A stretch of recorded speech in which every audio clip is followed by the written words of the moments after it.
The M240 has been a staple of American firepower on the battlefield for nearly 50 years. It's heavy, it's reliable, and it's been everywhere from Fallujah rooftops to the hulls of Abrams tanks. But now the Army wants to replace it. The program to find the replacement is in its earliest stages, but it raises big questions like what comes next? Will the Army stick with 7.62, or is it time for something new? I'm Kyle, you're watching Task and Purpose, let's get right to it. The M240 is based on the Belgian FN Mag, a design from the 1950s. The Army adopted it in 1977, and it's since become the standard medium machine gun across most US services. It's chambered in 7.62 by 5.1 NATO and fires from a belt-fed system at up to 950 rounds per minute. It's stupid reliable, powerful, but it's not very fun to carry. Unfortunately for some grunts though, they did carry this weapon on patrols in Iraq and Afghanistan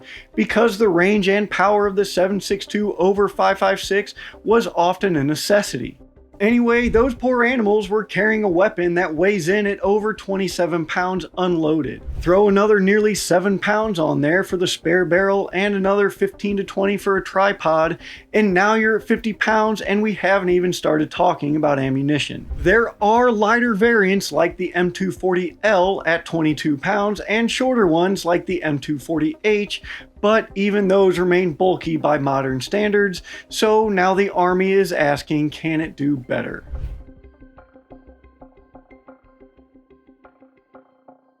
But first, let's talk about something really exciting in the world of air power, because we're about to turn the corner into a whole new era of autonomous fighters. General Atomics Aeronautical Systems is well along in testing the new YFQ-42A collaborative combat aircraft for the US Air Force. YFQ-42A is an air-to-air armed air superiority jet with no one on board. It flies with or out ahead of advanced fighters like the F-35 or F-47 to stand in against adversaries, buy time and decision space, and, if necessary, overmatch in a dogfight. This capability has been 30 years in the making. General Atomics has led the way on building human-machine teams, onboard automation, remote taxi, and so many other mission-critical systems, all of which protect our warfighters. And that's still the name of the game with the YFQ-42A and collaborative combat aircraft, supplying the US and its allies with the world's most advanced aircraft and autonomy innovations to give our pilots and air crews a decisive advantage in the modern battle space. Our thanks to General Atomics Aeronautical Systems for sponsoring this episode.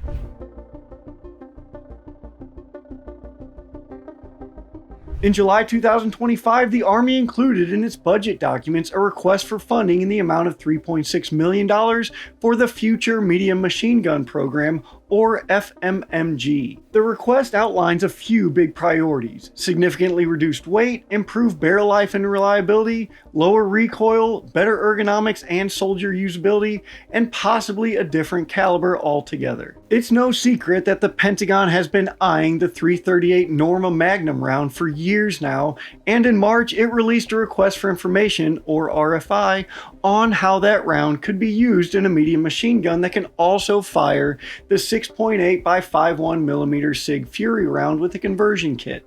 The implication here is that the Army isn't necessarily looking for an updated M240. It seems to be open to something radically different and maybe even an entirely new weapon class. The M240 is nearly 5 decades old. It was designed when batteries weren't as important as bullets, optics weren't on everything, and grunts didn't have a plate carrier already weighing about 30 pounds to start with. Today, infantry squads need to move lighter, shoot faster, and integrate better with drones, optics, and suppressors to stay alive on the battlefield. Russia's invasion of Ukraine has made that reality painfully obvious. Mobility matters, which naturally means so does weight.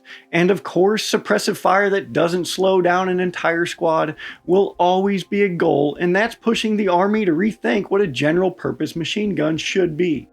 We're also seeing a generational shift in everything from body armor to night vision to rifles. With the M7 and M240 already decided on, it makes sense that crew-served weapons are next in line. While the M240 has earned a reputation for ruggedness, it's not immune to age, much like yours truly and any other washed up folks out there who wake up with a new ache and pain every week. Like many of us born in the 1900s, maintenance burdens are going up, barrels are wearing faster than ideal, and the ergonomics are just stuck in a previous century. That's not to say that the ergonomics are bad necessarily, I'm just saying that we've come an awful long way in weapons design since 1977.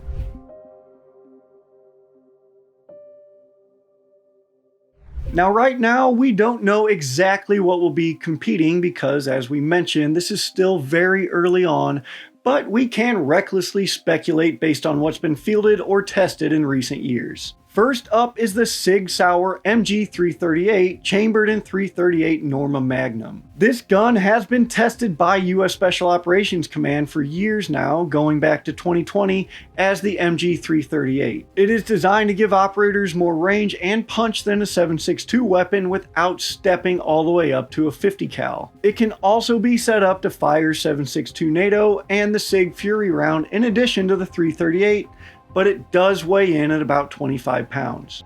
Then there's the Knight's Armament Light Assault Machine Gun. Starting at just about 11 pounds, light isn't just a buzzword they threw in the name. It fires 5.56 via a belt and has a long stroke gas piston and patented recoil dampening system. The LAMG has been fielded in limited numbers by US Special Operations Forces, particularly in those SOCOM units that prioritize lightweight firepower for dismounted ops. It's also been evaluated by allied militaries and foreign special operations groups, though it hasn't been formally adopted by the US Army in any broad sense. FN Herstol has the Evolys line, which comes in 5.56, 7.62, 264, and 6.5 Creedmoor. These lightweight machine guns come with open top feed and modern ergonomics. These are designed to be lightweight and come in at just about 13 pounds, not including an optic or a suppressor. The Evolys has been pitched as an upgrade for forces seeking lighter belt-fed weapons without sacrificing firepower. It's already been adopted in limited quantities by countries like France and the Netherlands,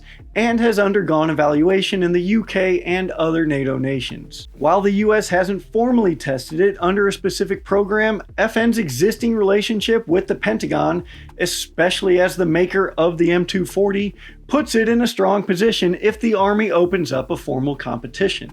Another emerging weapon is the REAPR, or the Ruggedized Enhanced Army Precision Rifle developed by Ohio Ordnance Works. This was designed as a result of the SOCOM and Marine Corps' request for a lightweight medium machine gun. Chambered in 338 Norma Magnum, the REAPR is a long-range, lightweight machine gun designed to deliver suppressive fire out to 2,000 meters. It's belt-fed, fires from an open bolt, and uses a short-stroke gas piston system. The design borrows heavily from proven platforms like the M240, but with modern enhancements to reduce weight and improve the controllability. And of course, there's always the chance that something totally new emerges.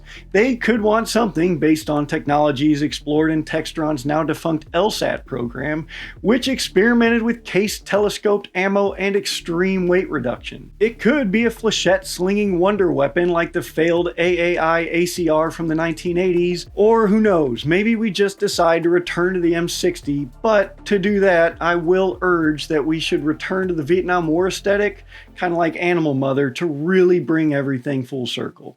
Now, you might not believe it, but under fire, Animal Mother is one of the finest human beings in the world.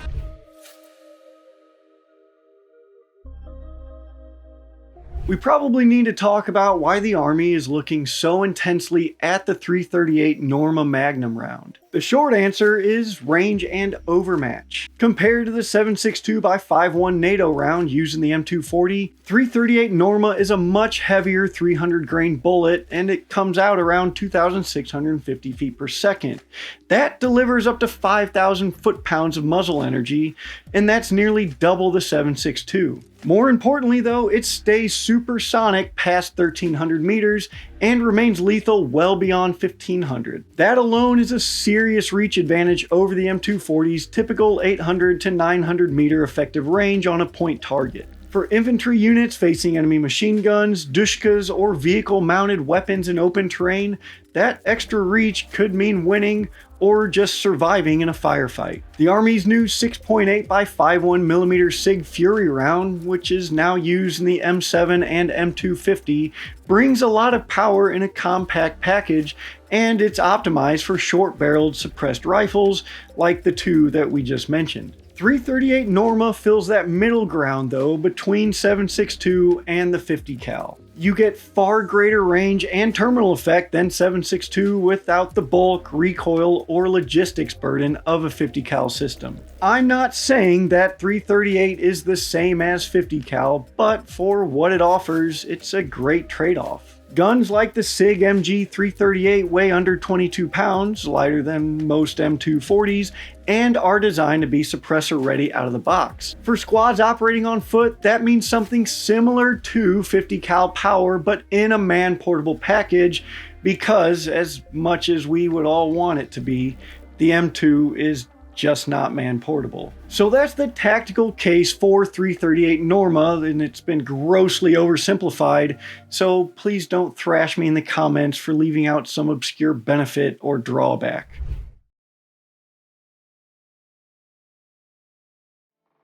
The Army has not published a formal RFI, but budget documents describe initial funding for concept development and early industry engagement. If the program progresses, it could follow a similar pattern to others, which is white paper submissions, prototype contracts, and eventually a full acquisition program. This could go a couple of ways. The Army might opt for a lighter 7.62 replacement, or it might try to leap ahead with the 338 Norma or a new intermediate caliber that we don't even know about yet. Whatever it chooses, it will need to balance firepower, mobility, reliability, and cost, and of course be better than an M240, which is pretty damn good.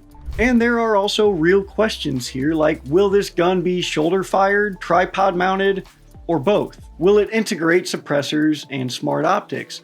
Will the Army prioritize modularity or simplicity? The only thing that seems certain at this point is that the M240 is on its way out, and the only question now is what is going to take its place. Whatever ends up coming out of this, it likely isn't just the Army that fields it. The Marine Corps has been piggybacking on these efforts for a while and was involved in the evaluation of the SIG MG and the REAPR for SOCOM. While the Marines don't seem to be rushing to put down their M27s to pick up an M7, it would make sense for them to also replace the M240, since the M249 has mostly been retired already. So what do you think? Should the Army go for a lighter medium machine gun that keeps the 7.62? Should they just completely go away from NATO standard rounds and pick up a new caliber like the 338 Norma? Or do we just modernize the M240 one more time and give it a nice going away? Let us know what you think in the comments about that, or anything else really, because we're open to it all. And I'm really bad at this, but please like and subscribe. It helps us out. I wrote this script, Savvy edited the video, and today I'm wearing a shirt from, once again, shopcallforfire.com. This one is the Yellow Bird Window Company shirt, and although it looks pretty faded, I've had it for a while now. I bought it maybe, I don't know, a year or two ago, and it's held up. It's a great shirt, nice comfortable fit, throws back to the Yellow Bird cadence about getting crushed on a truck, you know, grill or a windowsill. Anyways, it's one of those inside jokes. So if you like it, go check it out at shopcallforfire.com. If you want to see what we have, go to store.taskandpurpose.com and use code ACTUALLYWATCHED for 10% off as your reward for listening to me run my mouth for this long. I'll shut up now, but before I do, I gotta say that I'm Kyle, your friendly ginger producer man. You are all dismissed, and I will see you next time.